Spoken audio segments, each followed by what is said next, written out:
ఆ ఇద్దరు రాజకీయ సోదరులకు మున్సిపల్ ఎన్నికల ఫలితాలు షాక్ ఇచ్చినట్టేనా? ఒక మంత్రి, పార్టీ పరంగా అత్యున్నత స్థానంలో ఉన్న నేత తాము ప్రతిష్టాత్మకంగా భావించిన చోట సత్తా చాటలేకపోయారా?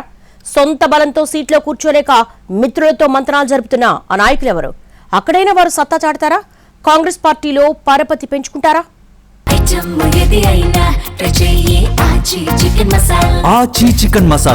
తెలంగాణ కాంగ్రెస్ లో ఇద్దరు పొలిటికల్ బ్రదర్స్ కలిసిమెలిసి పనిచేస్తూ ఉంటారు.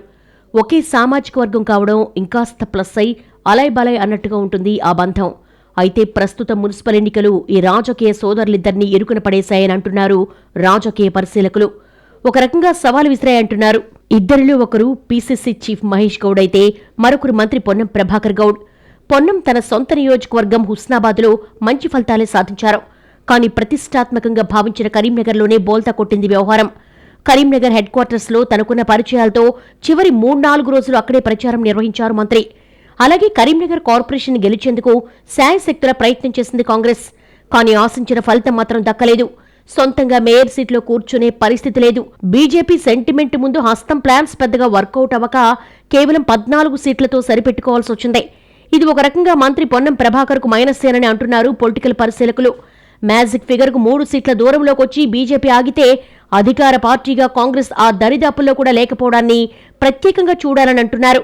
ఇక పీసీసీ చీఫ్ మహేష్ గౌడ్ అయితే సొంత జిల్లా నిజామాబాద్ మీద, అందులోనూ ఈ మున్సిపల్ కార్పొరేషన్ పై ఎక్కువగా ఫోకస్ చేశారు. తన సొంత మున్సిపాలిటీ బింగల్లో అయితే కాంగ్రెస్ జెండా ఎగరేయగలిగారు. కానీ అత్యంత కీలకమైన నిజామాబాద్ కార్పొరేషన్లో మెజార్టీ సాధించలేకపోయారు.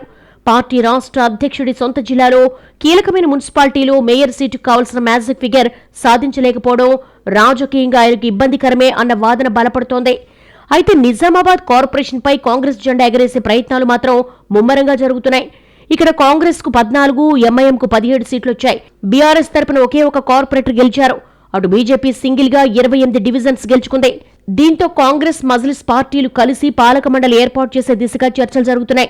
మహేష్ గౌడ్ ఇప్పటికే ఎంఎం పెద్దల్ని సంప్రదించగా ఇద్దరూ కలిసి నిజామాబాద్ లో కాషాయ జెండా ఎగరకుండా చూడాలనుకుంటున్నట్టుగా సమాచారం. మహేష్ గౌడ్ ఇప్పటికే ఎంఐఎం పెద్దల్ని సంప్రదించగా ఇద్దరూ కలిసి నిజామాబాద్ లో కాషాయ జెండా ఎగరకుండా చూడాలనుకుంటున్నట్టుగా సమాచారం.